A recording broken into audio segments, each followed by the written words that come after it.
welcome to my new podcast, The Spirit Squad, where we will be talking about all haunted locations, no whether it's in the United States, Mexico, Canada, or the UK.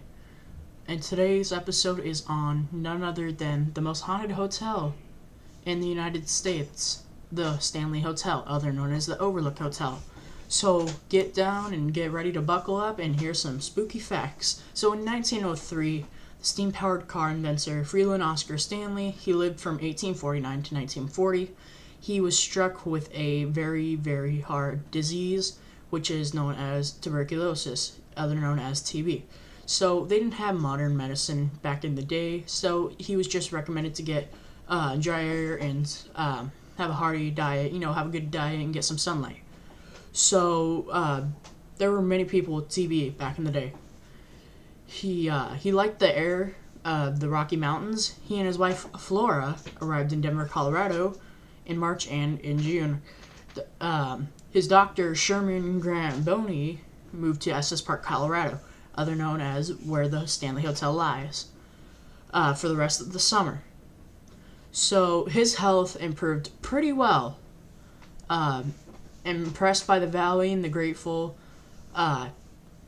views and happy about his recovery, he decided to return every single year until he died at age 91, dying of a heart attack in Newton, Massachusetts, 1 year after his wife Flora in 1940. By 1907, Stanley had recovered completely from tuberculosis, other known as TB.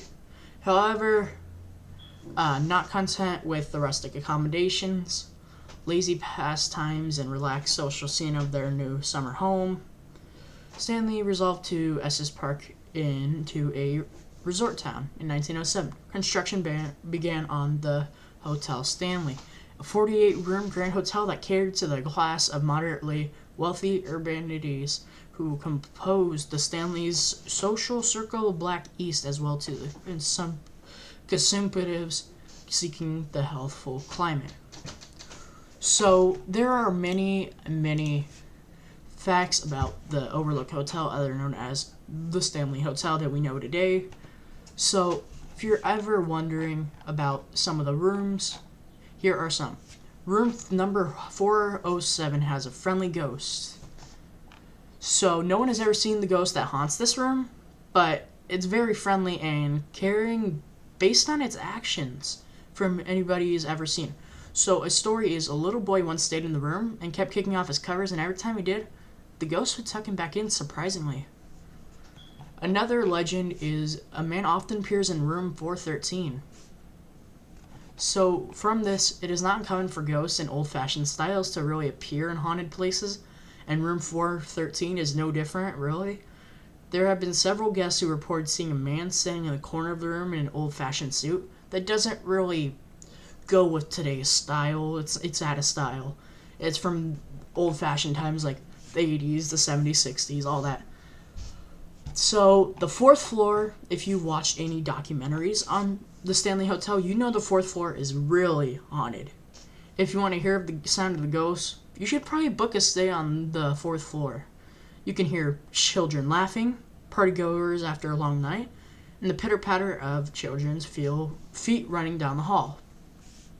People have also seen strange lights and say they felt a presence while they were in this hall, all of which we wouldn't deem as normal activity in a hotel. Is not hard to say that it's haunted when there are so many reports regarding the ghost on this particular floor.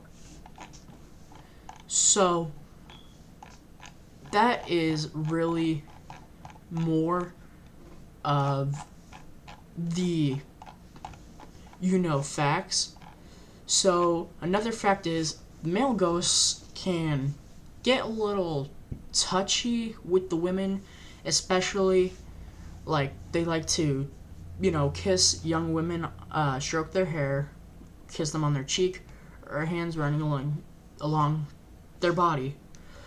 So it's okay to wear a little something a little less revealing, for say. So another ghost that has this problem is something called a friendly cowboy. Is he not so friendly? I don't know. There's a sight of a ghost of a cowboy frequently who frequents this room in the dead of the night, but he likes to sit in the corner or pace the floor. He is quite one of the gentlemen, as one couple asked him to leave the room and he obliged, and other ladies have woken to him kissing their foreheads good night. No one knows his story, but everyone can respect a man who respects ladies even in the afterlife. So this friendly cowboy is very, very famous in the Stanley Hotel. Ghost children like to play games with those in room 418. This room is particularly haunted by ghost children who like to awfully play with objects in this room. Guests have even seen light flickers, hangers move off their own accord on their own, and some people's covers are even ripped off them during the night with full force. A 4-year-old girl stayed in this room a few years back and told her mother in the morning that a young boy had tickled her in the night, but she left after she asked him to stop. He left. My bad. Children are known to make up stories and, lie a lot, so it's hard for her mother to really believe her. So she just thought of it as like a funny coincidence or a funny story she was trying to make up, if that makes sense. And then the concert hall, one of the biggest rooms of all the property of the Stanley Hotel. This one is a big, room that's haunted. It used to be ran by a worker named Paul, who used to enforce the curfew in the hotel. But unfortunately, he passed away back in 2005 after suffering a heart attack when on the job. So, they've been reports of hearing or the touch of the ghost, so people will, in respect, leave alcohol bottles or cigars, mainly Jim Beam, to this little window where Paul used to work. And on honor of respect, they would leave that there because they thought Paul would enjoy this because he was an older guy. He was like maybe in his 40s, maybe 50s, maybe late 60s. And then the one of the biggest ghosts in all the Stanley Hotel, Lucy. Now, I'm pretty sure you probably heard of Lucy, but if you haven't, here's her story. Many years ago, there was a little girl named Lucy. She was found in the hotel's basement peeping at some construction plans. Well, the staff kind of threw her out in the cold because they found her in the basement. She froze to death in the little tunnels that connected so they could get to room easily. And this worker, he found her one day after they threw her out, and he found her froze to death in the concert hall of the basement. It was under the tunnels, and now she haunts the concert hall and basement and even sometimes hall. Rumor has it that if you leave lollipops down on their side shields, or if you put them on your palm, she'll she'll move them around. So what we know from the haunted hotel and its name today, there are not many malevolent spirits, mainly spirits that kind of like to get physical, but not in a bad way. They're not possessive. They don't possess you or hurt you or try to. You can really feel their presence for say. And actually, another cool fact about this place is the Estes method, a famous method when going ghost hunting. It's been used on Sam and Colby's channel, if you know them. Every ghost hunter you meet will probably use the Estes method, and it was created in, drumroll, no other than Estes Park, Colorado, where the Stanley Hotel is.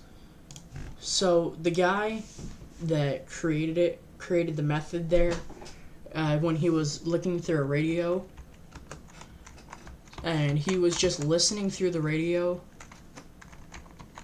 He didn't know what he was going into. And basically you're put under your sensitive deprivation of sleep, so you're not really asleep, but you have these headphones on and you listen. It's like a spirit box, and sometimes the owner in some Sam Colby, one of the Sam Colby videos, you can listen, and he was like, try to ask it questions and then just throw a random one in there, like, do you remember me, or do you remember who you were or are? And sometimes they'll answer, and that's very, very uncommon for them. to, really pick up that radio status. So if you're ever coming across the Stanley Hotel, it's probably a great idea to bring some equipment with you and some lollipops for Lucy, or maybe a cigar or two, and a bottle of alcohol for Paul. Uh, people, it's one of the most renowned um, places of the whole United States, as it is named the most haunted of the whole United States. One of the most haunted hotel in the whole United States. Sorry, let me rephrase that. The the Stanley Hotel has lived up to its name. So it's hard to cheat in here, and you hear what you want to hear when you're under the SS. So not really much of it makes sense. So if you're ever under the SS method, you're not gonna really understand what you're saying. You're just saying you're going along. You know, you're going at the rate of the radio. So your your subconscious mind is in this. Really, it's like it's hard to explain, and the unexplained events that transpire in the Stanley, they go into the Estes method. So, for mysterious figures wandering the halls and unusual sounds, are people who claim to experience them in the terms of the hotel's historical significance, its charm, and the overall experience of spending the night there. The Stanley offers a stay that's second to none. So, it's an incredible beauty of the Rocky Mountains. There are some beautiful photos and stuff in the winter. If you're ever familiar with the movie The Shining by Stanley Kubrick, Stephen King, the one that wrote The Shining, you guys probably know who he is. He writes a lot of scary stories.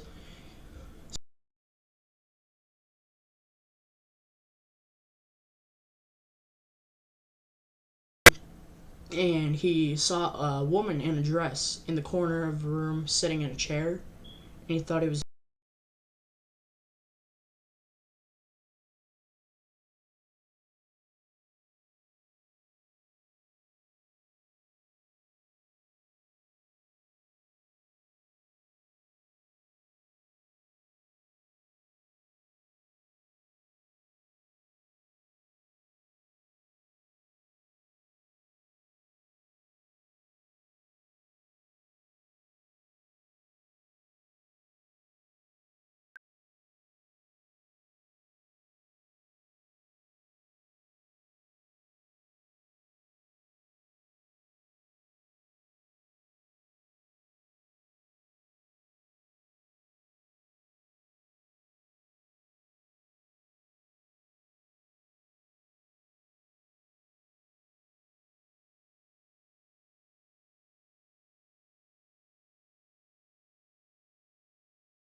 Queen's King a mini suite.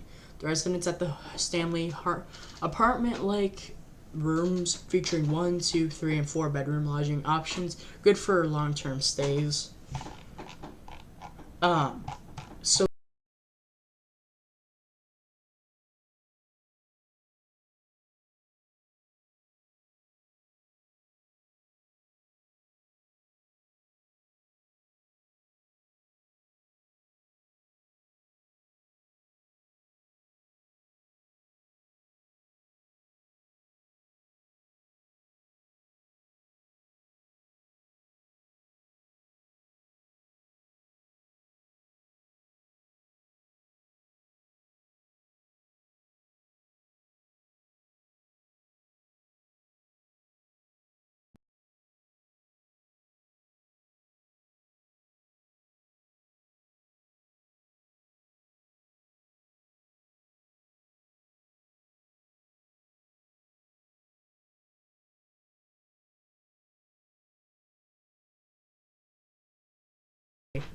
there.